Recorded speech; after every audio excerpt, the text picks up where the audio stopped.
Hey, welcome to M&F Reps. I am Zach, and today I'm speaking with Joe De Sena. He is the CEO and founder of Spartan and the Death Race. He is also a New York Times best-selling author, and he hosts a TV show on CNBC. Our discussion touched on how the business of obstacle course racing has changed since COVID. I also got candid with Joe and asked him some personal questions regarding motivational issues that I've been having, as well as if he ever wanted to quit something and what prevented him from doing it. Huge thanks to Gatorade's GX app for sponsoring this episode of M&F Reps. You can download the app right now on iOS, and guess what? It's free. I've been actually going through some motivation issues, and I'm trying to figure out why. And you're always somebody that doesn't pull punches, but also has a lot of insight and wisdom. Have you ever gone through that, some sort of a rut in your lifetime, and how did you pull yourself out of it? Or are you somebody that's consistently able to just kick your own ass and not have to, can avoid those pitfalls? And so no one's going to want to hear this. It's going to piss everybody off. But this idea of working from home, now I know it works for a lot of folks like software engineers or whatever, pick the trade where it works. There's a negative unintended consequence to it. And I think it's what we're seeing. You're in this little confined space. You're not being poked and prodded. You're not being energized or sparked by somebody around you that's doing something. And it's lonely. Like you're not seeing new faces. Right. And so people don't want to hear it. They don't want to drive the car and deal with the traffic. And, I get all that, but it's got some negative unintended consequences. That ritual of early morning, get the sweat on, take the cold shower, eat breakfast fast, get in the car. Like that ritual, there's something to it, right? Admiral McRaven says, if you want to change the world, start by making your bed. And the idea is gain a little momentum in the morning. So anyway, consider that, number one. Number two, you've heard me say it 5 million times. You got to have a date on the calendar. You just got to put a date on the calendar. It's always, the date doesn't count on the calendar if it's not uncomfortable. So if it's something you don't want to do, you probably need to do it. When people say to me, board members, potential investors over the years, why do you do all these different things? Why don't you just stick to obstacle racing? And it's like, because I just don't know what's going to tickle that person and get them going. Like lately I've been addicted to the fan bike. I've been sitting because I want to watch my boys wrestle. I get on that bike. But that wasn't I never even sat on one prior to 10 months ago, so you don't know what the thing is going to be. Yeah, those things are beasts, by the way. Those things, they creep up on you. I've been doing religiously now 300 calories like every day on the thing. And I push hard some days. I go a little easier. This morning, I got in there. The coach threw me in with the kids. And they were doing like 30-second, like hard as you could go. Oh my God, it changed the game. I heard you say something on the pilot of your show, No Retreat Business Boot Camp. In most cases, like fear is fiction, right? Would you mind elaborating on that a little bit? Because I really did. I thought that was interesting. Yeah, well, first of all, let's take it 100,000 feet up and say the number one motivator for a human being, for all of us across the world, is the avoidance of discomfort. Our brains require a lot of energy to operate. They require like a really thick extension cord with a lot of juice going in. And so anytime we're going to do something uncomfortable, the brain is worried that the extension cord is going to get unplugged and it's a threat. That made sense 1,000 years ago, 5,000, 10,000 years ago, right? Because those challenging things, we might freeze to death, right? We may get eaten by a lion, right? Those were things that we should avoid. Right. And we just wanted to survive. But today, we go to do the workout early in the morning and our brain is using that same functionality, that same programming, and it's, you need a cup of coffee first. You need to read the news first. You need to check social media. And before you know it, 45 minutes have gone by and you still haven't gone and done that uncomfortable thing. Right. Same holds true, for bigger things. And that's where the fear is coming from.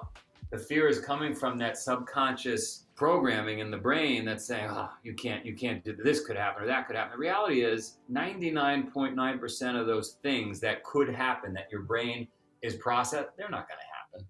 Those things are not so it's a false fear. And I actually use it for fuel because I say, if I don't want to do that, like that's what I was saying to you before, I probably need to do it.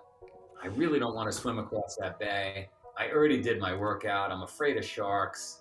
You know what, Joe? You got to do it then. We got a policy. You got to do it. How do you flip that switch, though? So there's people that I feel like they get wrapped up in the anxiety or the a what if, and that fear that you said, and you're right, when you really step back and look at it at the big picture, it's probably not going to happen. And if it does, it's not going to be as bad as you're playing it out, most likely. So have you ever been scared? And is there a time when you have been afraid of something and maybe it was fleeting, maybe it came and went, but was there any time recently that you remember that you felt something and it was foreign, you maybe blocked it out or pushed it out, but even if it was a split second? I mean, look, I'm going through hell right now with the business, just trying to stand it all back up around the world. And it's spooky and scary every day, trying to get this machine going again, coming out of COVID. There are days it would be so much easier to just call you and get a job. Like, I would just be so much easier. But I got like, lately what I've learned is like, just go to bed. Just go to bed. You wake up in the morning, you'll be fresh, you'll get that workout in, you'll take that cold shower, and then you'll live to fight another day. Yeah, again, it sounds so simplistic, but it's just like,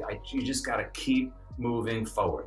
That makes sense. I keep reading that people are now moving back into doing more group activities. Like, I'm sure that the courses and the races must be filling up. So is it just what happened when you had to shut down? You said that you're in the business of bringing people together to be doing things, and then nobody can get together. So is it just trying to recoup some of the losses? Yeah, I mean, that's exactly what it is. It's a big balance sheet issue, which was created because we got shut down for over 2 years. And so while we were shut down, very similar to Shackleton being stuck in the ice and having to eat his dogs to survive, right? On a famous expedition. We were stuck in the ice for over 2 years. We burned an enormous amount of capital. We had 450,000 people at that point in time that were planning on doing a race that couldn't. They wanted to burn me at the stakes. I had to give them 2 entries for every one, right, to satisfy folks that were angry that the races got canceled, which I had nothing to do with. And so that's $90 million then of tickets that I gave away for free.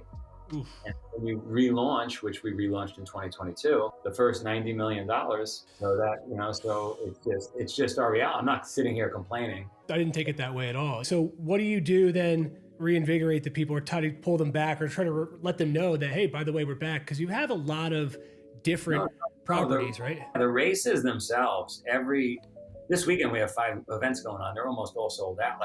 They are coming back, you're right. But that is not solving the issue from way back when. I guess now it's just look forward, try to come up with creative ways to do things. Like you got the Unbreakable Pass, which gives access to so many different things, whether it's peak races or it's death race, or it's, like you said, the bike races. There's so much to do. And this just gives you that kind of like a free pass, essentially. You pay for it and then you can go do whatever, right? Yeah, we wanted to book people's calendars for the next decade, basically 9 years. And we wanted to bring all the brands together. Very hard to explain to folks what Death Race is, or what M2O is, or DECA, or Tough Mudder. Like, let's have a way to pull it all together with one message.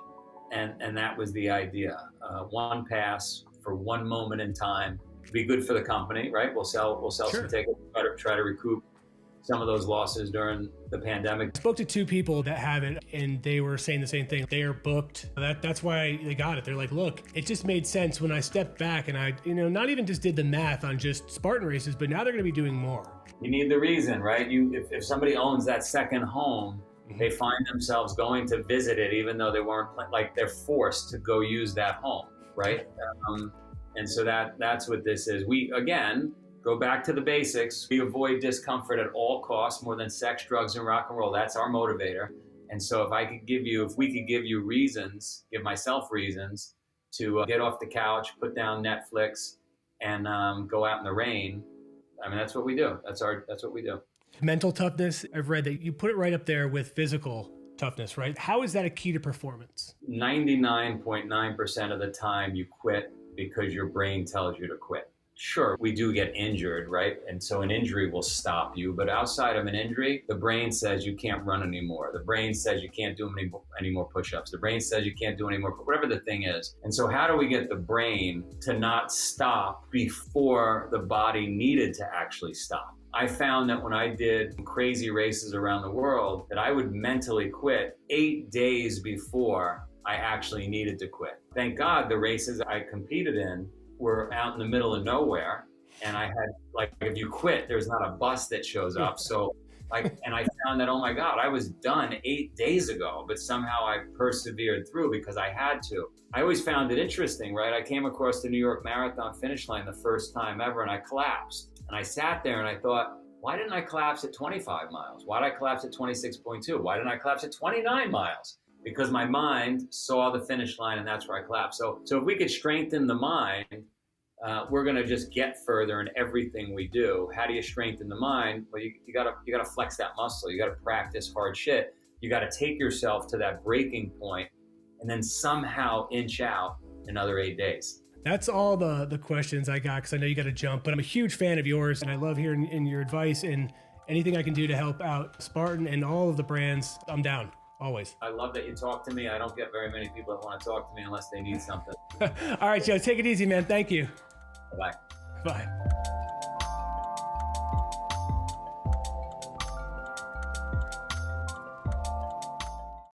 Hey, thanks for listening. I know that was quick, but I cut out a lot of me rambling and double talking and uhs and ums, and boy, do I need to get better at this. And sorry about the music.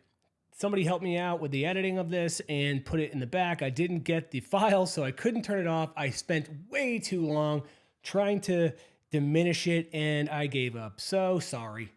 Thanks to Joe. Thanks to the folks at the Gatorade GX app. And thank you. Look, you don't have to like, subscribe, or comment, or any of that stuff, but it'd be a lot cooler if you did.